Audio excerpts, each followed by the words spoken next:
Okay, thank you everyone for joining my tutorial. Today we're going to engrave a chalkboard eraser. This is made of felt on this side, and the back is made of wood, and we're going to engrave it on our laser. Now, I already took another one and removed the sticker on top.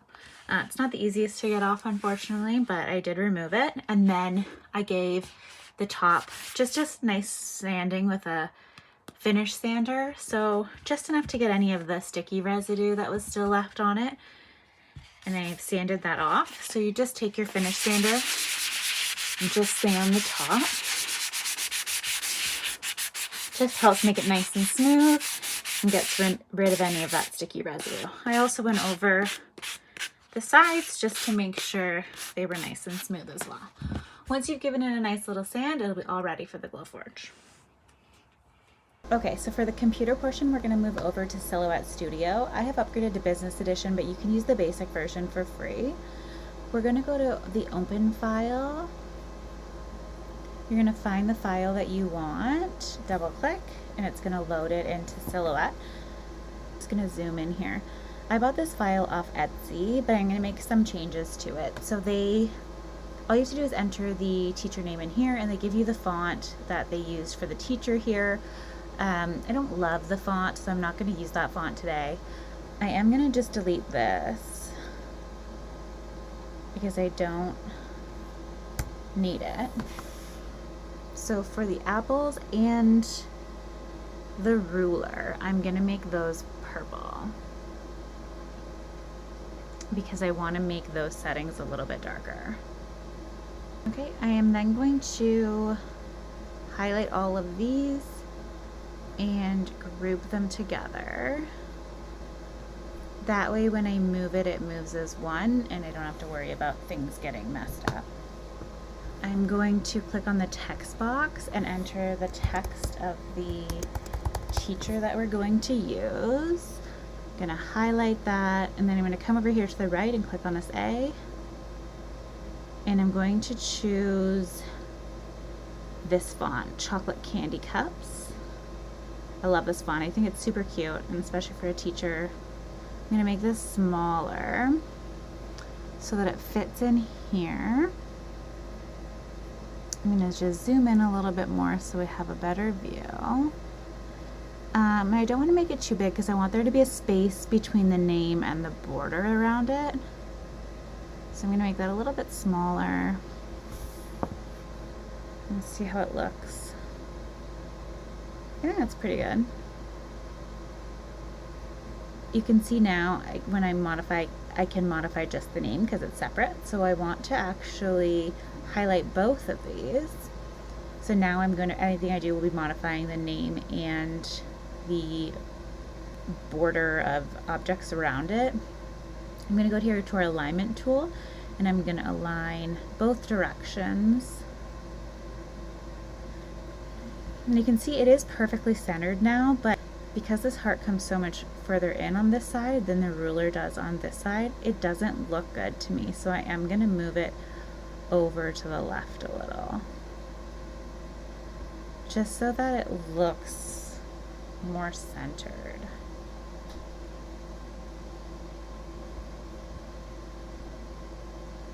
I think that looks good. So I am just going to recenter it the opposite way just to make sure that, not this way, this way. Just to make sure I didn't move it. And I think that looks good. So I'm going to save this file, save as, save to hard drive, and I'm going to save this as Hunter. I'm going to save it as an SVG.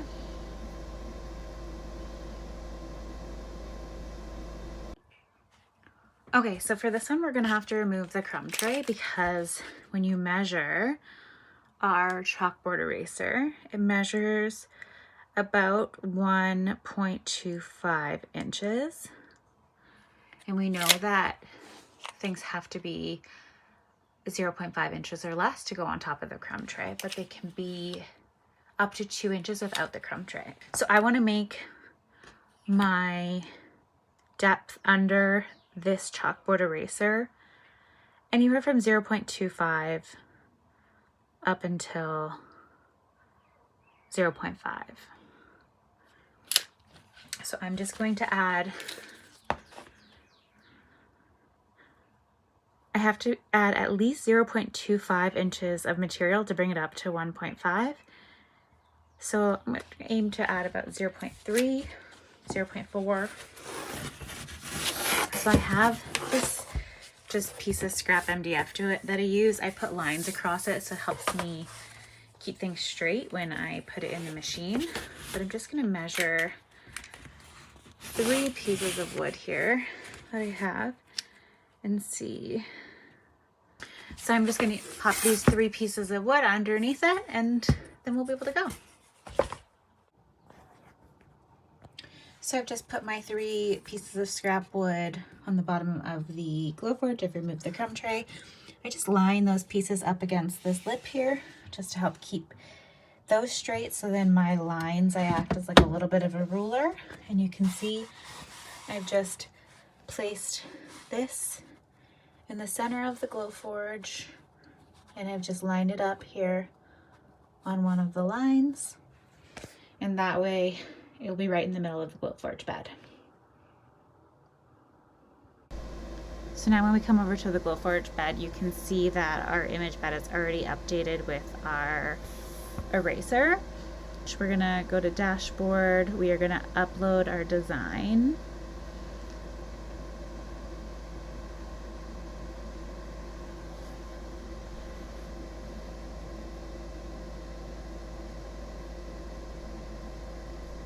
Okay, so I am going to make sure to highlight this. I want to group it together so that way I can move it as one and it doesn't get messed up. So we have medium maple plywood is what I want selected. For the apples, I'm going to put them as engrave, but as manual, and I'm going to set them as 800 full power. For these, I'm going to set them as engrave, and I'm going to set it as manual 1000 full. For the ruler, I am also going to do engrave manual 800 full. For these score pieces, I'm going to hit score, and I'm going to use the score of the Glowforge settings. And for the Miss Hunter, I'm going to use engrave manual 1100. So I'll just get rid of this because I actually don't need it. I'm just going to go over the settings one more time to make sure that I've selected everything properly. So Miss Hunter is set as engrave. I know the blue is engrave. 1100. This is set as the score for the medium maple. 800 full. 800 full. 1000 full. Okay, that looks good to me. I'm going to hit our 3 dots and hit set focus and go right in there. Zoom in just a touch. So I'm going to move this on top. We're going to zoom in just a little bit more. I'm going to line the box around my image with the chalkboard eraser piece of wood.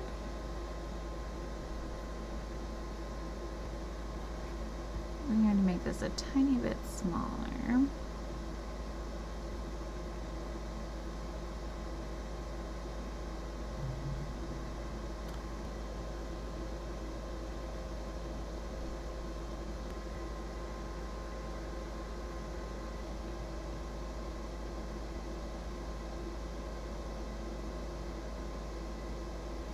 Okay, I'm gonna hit ready.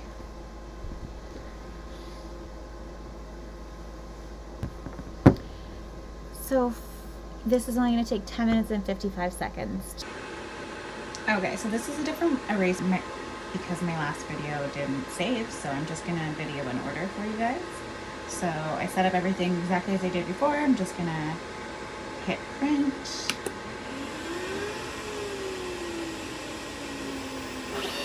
And the time for this is 11 minutes and 5 seconds.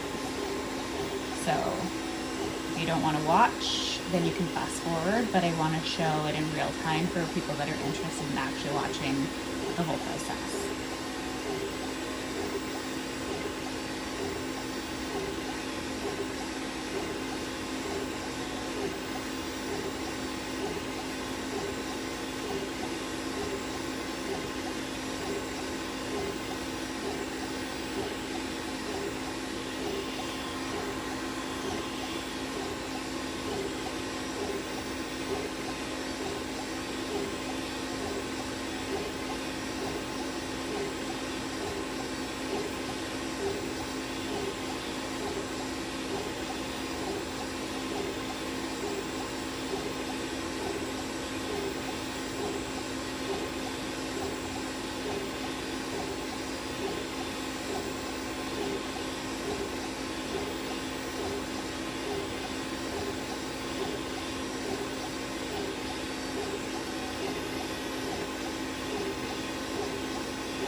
So I just moved the angle up so that you weren't getting the actual reflection of the laser.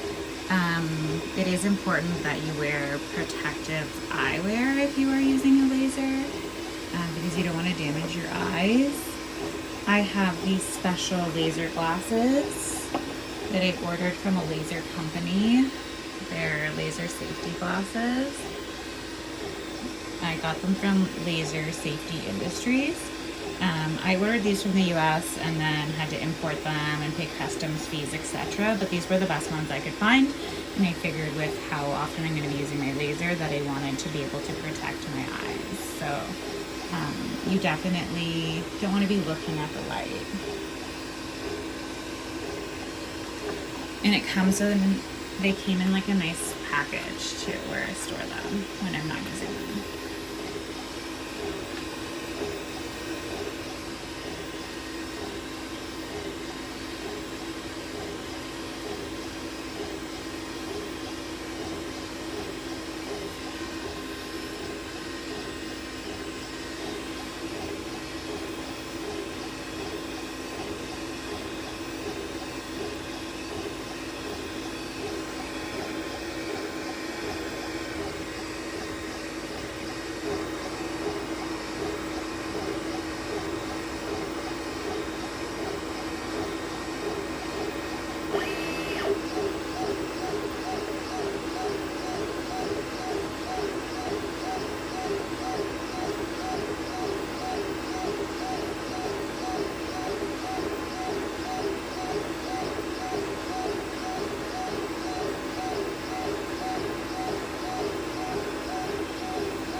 I also keep a fire extinguisher right next to my Glowforge in the event there's ever an emergency that I need to put out. I also keep this little container, and in that is a wet cloth. And it's like quite wet, so in the event there is an emergency, I can throw this on top of a fire, and it's quite wet, so it will suffocate the fire.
So you can see it came out pretty well. I'm pretty happy with the settings that we used.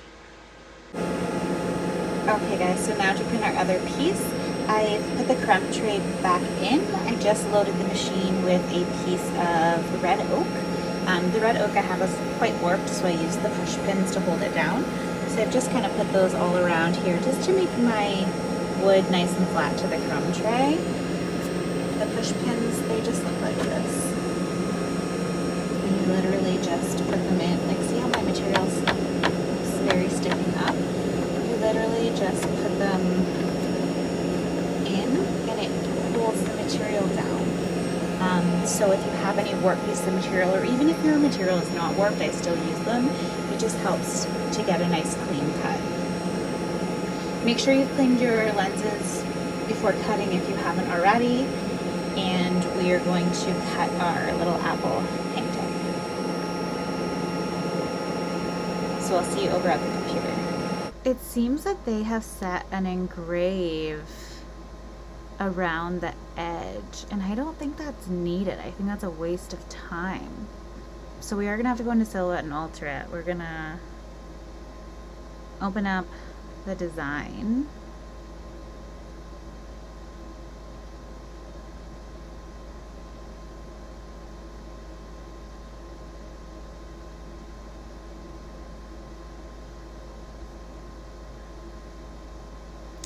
Yeah, honestly, I think that's a waste of time on my machine. I wish I could get this little black line, but maybe I can just make one.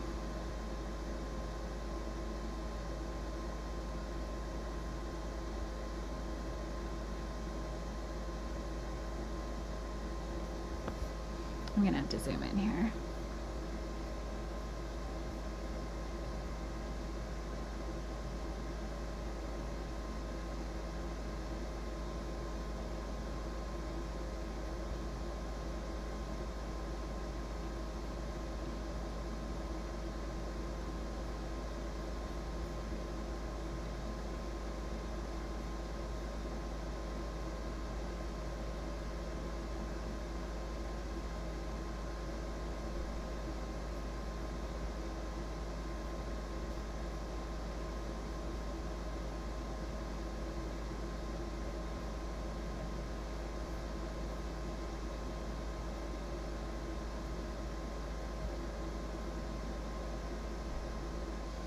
I mean, I think that's fine. I just don't see the need for the lines all the way around it. So those are going to be cut. Okay, so I just need to change the color of these to black so they can be engraved as well. I'm actually going to score these so they can be blue.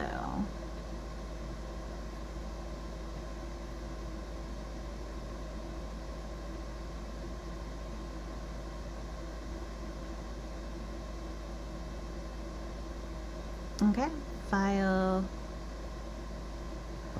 I'm gonna save this as an SVG. Hit OK.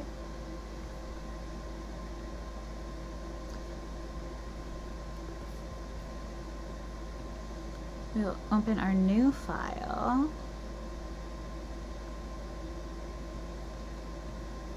So I can get rid of this, I don't need it. I can get rid of all of this, I don't need any of this. I am gonna reset my focus on our material. I usually do it more than once, just to make sure that I've done it. Okay, we're gonna move our design where we would like it. Maybe here is fine. I don't like it to be too close to my edges of stuff.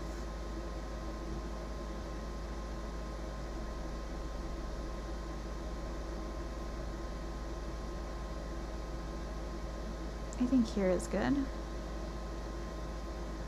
A decent use of space. I'm going to set this to engrave, and for this material of mine I use the regular settings. This I'm going to set to score, and again I use the regular settings. And then these two are cut, and for this material of mine I have specific settings that I use. So I'm going to hit manual, 150, 100, manual, 150, 100. So this is 1/8 red oak, and I've experimented with my cut settings and I found this works for this material. So medium draft board, this I want engraved on this Glowforge settings, this I want scored on the Glowforge settings, and my cut settings are 150, 100. Perfect. So I'm gonna hit ready.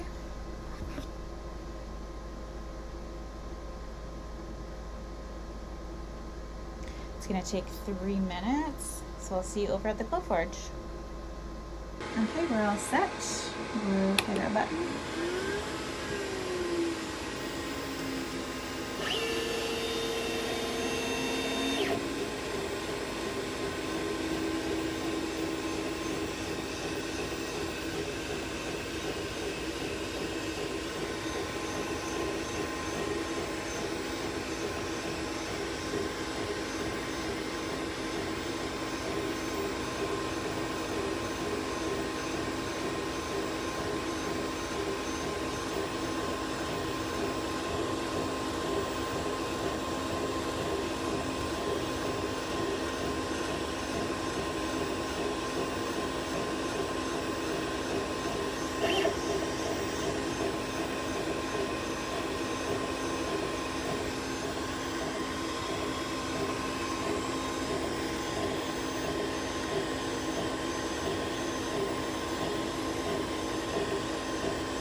Finished. So we'll just put our lid up. Let's remove these push pins. And they come out so nice and easy, so I love using them.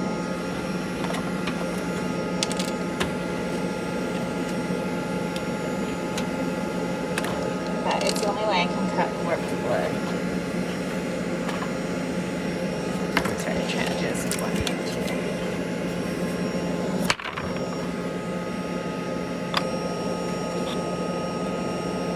And I already had this material pre-masked from before. I'm just going to poke out this piece that it cut.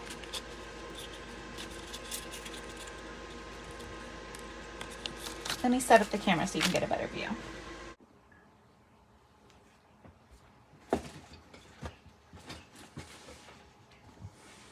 Okay, so we are going to wrap up our eraser. We're just going to get a nice big piece of our cellophane. Is that what this is? It doesn't have to be pretty. That's the nice thing about this is it's a messy thing, but it ends up looking good in the end. Just put our eraser standing up, and then we'll just be gathering this. But I'm gonna cut a piece of our twine. I'm using green twine, but you can use any color. I don't know how much I need, so I'm gonna cut a big piece.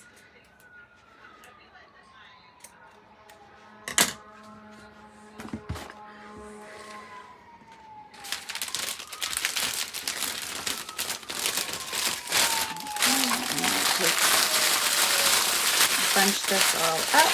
You're gonna have lots of extra at the top, but you want extra because if you don't have enough, it makes it really difficult to do.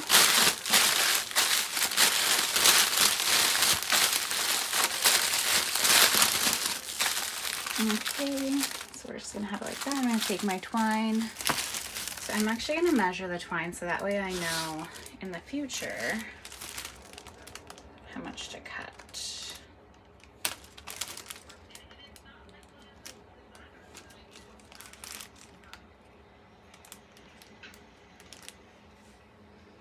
So 36 and 5 is 41. So I have 41, and we'll see what I end up cutting off when I'm finished. Okay,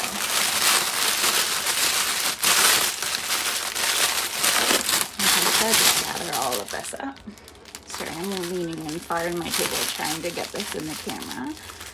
Just going to tie this around.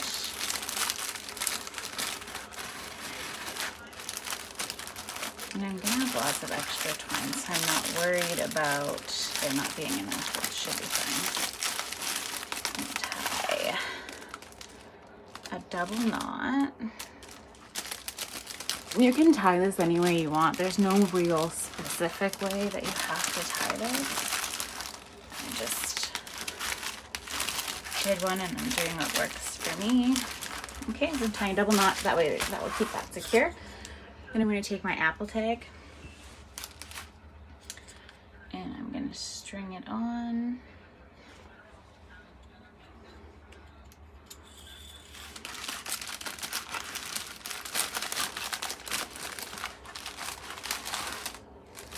And I think for this one I'm just going to wrap it around and then string it through again.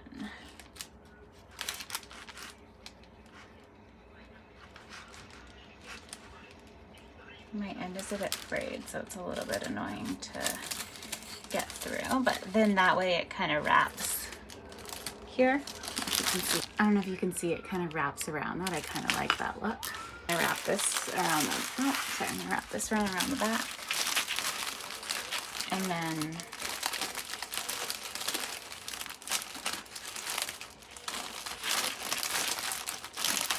I'll wrap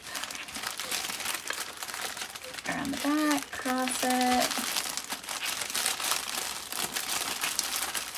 come back around the front, and then I will bring it back around the back again and tie it.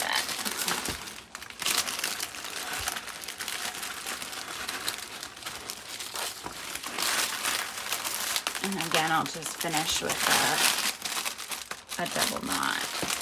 There's one knot. Okay, that's 2 knots. I will just cut off the back, what I don't need.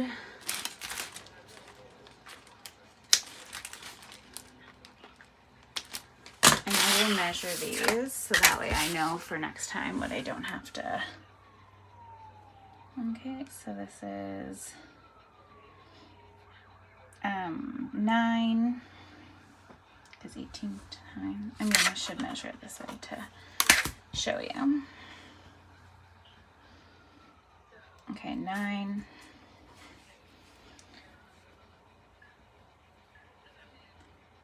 18, 21 and 9, so 30. So I only need 11. That doesn't sound right. 9 and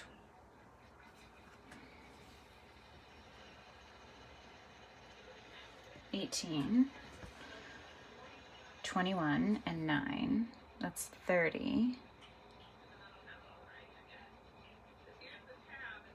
So I only need 11, which means this should be enough for the next one.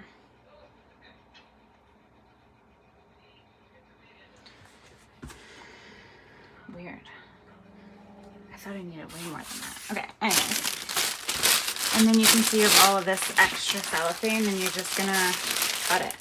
It doesn't have to be pretty. The whole point of this is it's like a messy wrapped look. And it's always better to cut off less and then cut off more if you want. Once you cut off too much, you can't really go back.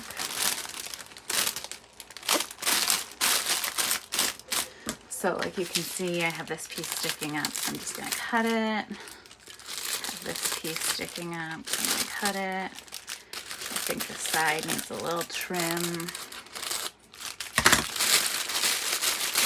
I still think this is a little bit too much. And then I'm going to cut some of this. Still think it's too much. Cut some of this.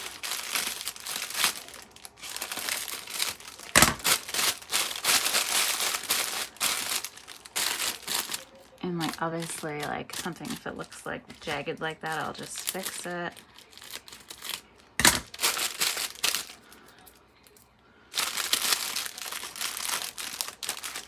There you go.